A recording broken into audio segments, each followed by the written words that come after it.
Main points Jaganmohan Reddy ప్రెస్లో చెప్పిన points వరకు నేను రియాక్ట్ అవుతాను.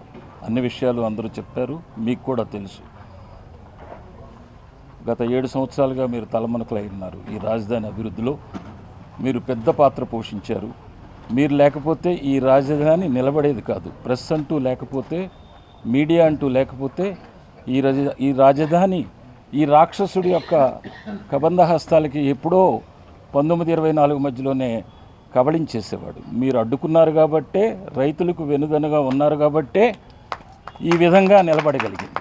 అందుకు మీకు ఎప్పుడూ కూడా కృతజ్ఞతగా మీడియా పరంగా మీకు కృతజ్ఞత చెప్పాలి. జగన్మోహన్ రెడ్డి ఒక పాయింట్ అన్నాడు, క్యాపిటల్ అంటే ముఖ్యమంత్రి ఎక్కడ కూర్చుంటే అక్కడ క్యాపిటల్ అంటాడు. అంటే అతను మూర్ఖుడా, అవివేకుడా, లేక చిన్నపిల్లవాడా? అసలు రాజకీయాల్లో ఎలా వచ్చాడు? అతనికి రాజకీయం అంటే తెలియదు. అతను నాయకుడిగా ఎదగలేదు. ఒక వ్యాపారస్తుడు అంటానికి కూడా నేను సిగ్గుపడుతున్నా. వ్యాపారస్తుడికి కూడా ఒక ఎథిక్స్ ఉంటాయి, అతనికి కూడా ఒక నీతి నియమాలు ఉంటాయి, రెస్పాన్సిబిలిటీ ఉంటుంది, సోషల్ కాన్సెప్ట్ ఏంటో తెలుసు. ఇతను తండ్రి చాటు ముఖ్యమంత్రిగా అధికారం అడ్డుపెట్టుకొని సంపాదించిన ఉచితంగా సునాయాసంగా వచ్చిన సంపదతో ప్రజలను మభ్యపెట్టి తండ్రిని అడ్డం పెట్టుకొని ఆ రోజున మాయ మాటలు చెప్పి 19లో నువ్వు అధికారంలోకి వచ్చావు. ప్రజలు మోసపోయారు, ఇబ్బంది పడ్డారు. నేను ఇదే మందడంలో బీజేపీ స్పోక్స్ పర్సన్ ఉన్నప్పుడు ఈ జగన్మోహన్ రెడ్డికి భూములు ఇచ్చి ఇతను ముఖ్యమంత్రిగా ఎన్నుకున్నందుకు మన చెప్పుతో మనం కొట్టుకోవాలి అని చెప్పేసి నేనంటే, ఆ రోజున నన్ను నువ్వు ఒకళ్ళిద్దరిని బీజేపీలో నీ సహచరులను పెట్టుకొని నన్ను సస్పెండ్ చేసావు. మీ పేపర్లందరూ అది హైలైట్ చేసినాయి. ఇప్పుడు హైలైట్ చేయండి. నన్ను ప్రజలు అడుగుతున్నారు, రైతులు అడుగుతున్నారు, జగన్మోహన్ రెడ్డిని ఎందుకు మీరు చెప్పుతో కొట్టరని. నేనేమన్నానంటే, నేనంత కుసంస్కారిని కాదు. ఆల్రెడీ ఓటు అనే హక్కుతో కొట్టేశారు, ఇక అతనికి మళ్ళీ ఓటు అనేది ఇవ్వరు అని చెప్తున్నాను. అతను ఇంకొకటి అన్నాడు, నదీ పరివాహకం. అసలు నీకు డెఫినేషన్ తెలుసా జగన్మోహన్ రెడ్డి? నదీ పరివాహకం అంటే నీకు డెఫినేషన్ తెలుసా?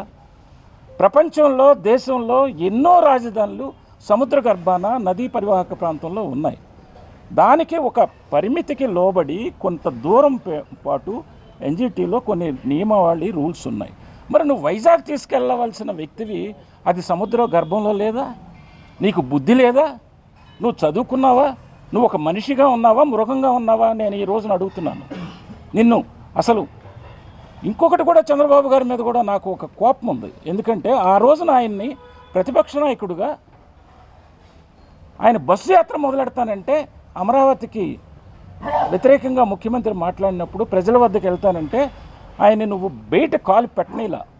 వేదిక దాంట్లో మీటింగ్, రెండో మీటింగ్ జరిగితే మేమందరం రక్షణ కవచంలాగా ఉన్నాం. ఇవాళ జగన్మోహన్ రెడ్డి మాట్లాడినందుకు తక్షణమే ఈ ముఖ్యమంత్రి అతన్ని ముందు లోనయ్యాలి. నేను పార్టీ పరంగా ఉండి కూడా నేను డిమాండ్ చేస్తున్నాను. ఇది తీవ్రమైన, అసలు గ్రహించవలసిన, అసలు మొత్తం అసలు ఈ రాష్ట్రంలో జగన్మోహన్ రెడ్డిని కాలు పెట్టనీయకూడదు. ప్రతిపక్ష నాయకుడిగా నువ్వు బెంగళూరులో ఉంటే, హైదరాబాద్లో ఉంటే అక్కడ కూడా అసెంబ్లీని తీసుకెళ్తావా? నీకు బుద్ధి జ్ఞానం ఉంటే నువ్వు అసెంబ్లీలో రా. నువ్వు ఒకటి అడుగు. కేంద్ర ప్రభుత్వం కూడా ఇప్పుడు 15,000 కోట్లు సహకరించి గ్రాంట్గా ఇచ్చిందే. నువ్వు గ్రాంట్గా ఇచ్చిన దాన్ని కూడా నువ్వు కేంద్రాన్ని ప్రశ్నిస్తున్నావే. నువ్వు అమరావతి రాజధాని మీద విషం చల్లాలంటే నీకు రాజ్యాంగం పట్టదు, కేంద్రం పట్టదు, రాష్ట్ర ప్రజలు ఇచ్చిన తీర్పు పట్టదు. నీకు బుద్ధి జ్ఞానం ఉంటే నువ్వు ఒక పని చేయొచ్చు. నువ్వు తెలియగలవాడు అయితే, ఏమాత్రం ఇంగిత జ్ఞానం ఉంటే నేను ఒక సూచన చేస్తున్నాను నీకు. విధానసభకు రా, మండలిలో కూర్చో. నీ అపోజిషన్ లీడర్ అక్కడ బొత్స ఉన్నాడు, నువ్వు ఇక్కడ విధానసభలో కూర్చొని ఇప్పుడు కొత్త గెజెట్ నోటిఫికేషన్ ఇచ్చిన ప్రభుత్వాన్ని ఎందుకు ప్రొక్యూర్ చేస్తున్నారు అని ఒక వైట్ పేపర్ రిలీజ్ చేయమని, ఎలా ఖర్చు పెడతారు, దీనికి నిధులు ఎలా వస్తాయి, రాష్ట్ర ప్రజల మీద, ఖజానా మీద భారం పడుతుందా, లేకపోతే దానికి కూడా కేంద్ర ప్రభుత్వం గ్రాంట్ ఇస్తుందా? పాత రాజధానిలో ఇచ్చిన భూముల్ని మీరు మిగిలిన భూముల్ని అమ్మి దానికి పెట్టుబడి పెడతారా, లేదా ఇంకేదైనా ఇతరిత్ర ఆ భూములను అమ్మి మీరు పెడతారా? ఇటువంటి అంశాల మీద, సున్నితమైన అంశాల మీద ఒక రాజకీయ నాయకుడిగా నువ్వు అడగవలసిన బాధ్యత నీకు ఉందా లేదా? అది వదిలేసి నువ్వు గాలికి మాట్లాడుతున్నావు. ఇక రైతులు ఈసారి మొన్న చాలా గాంధేయ పద్ధతిలో మాట్లాడారు. గాంధేయ పద్ధతిలో మేమందరం ఇచ్చేసాం. నువ్వు గుడికి వెళ్ళనైపోయినా, బడికి వెళ్ళనైపోయినా, నువ్వు తెరలు కట్టుకొని నువ్వు సెక్రటేరియట్కి 1-2 సార్లు వచ్చినా, నీ ఇంట్లో కూర్చొని పరిపాలన చేసినా మాట్లాడుతున్నారు. ఐఏఎస్ ఐపీఎస్ వాళ్ళు కూడా వాళ్ళు గుర్తుంచుకోవాలి. నేను ఎక్కడ కూర్చుంటే, అంటే అతను ముఖ్యమంత్రి అయినట్టు అతను ఎక్కడ కూర్చుంటే అక్కడే పరిపాలన సాగించాలని డిమాండ్ చేస్తున్నాడు. మీ ఐఏఎస్ ఐపీఎస్ పట్టాలన్నీ తీసేయండి. అటువంటి పరిస్థితి అంటూ వస్తే మీరు ఈ రాష్ట్రం వదిలి వెళ్ళిపోండి. చంద్రబాబు నాయుడు గారికి ఓపిక ఎక్కువ, సహనం ఎక్కువ. ఆయన ఎందుకు డిస్టర్బ్ చేయటం, రాష్ట్రంలో అల్లకల్లోలం సృష్టించటం, ఇతను రౌడీయిజానికి పాల్పడతాడు. ఆ గొడవలన్నీ తీసుకొచ్చి పెట్టుబడిదారులను ఎందుకు మోసం చేయటం, రైతులను ఎందుకు ఇబ్బంది పెడతామని సహిస్తున్నాడు తప్ప చేతకాక కాదు. తలుచుకుంటే ఒక్క నిమిషంలో నిన్ను అరణ్యరోధంలో పెడతాడు చంద్రబాబు నాయుడు గారు. అటువంటి సమర్థుడు.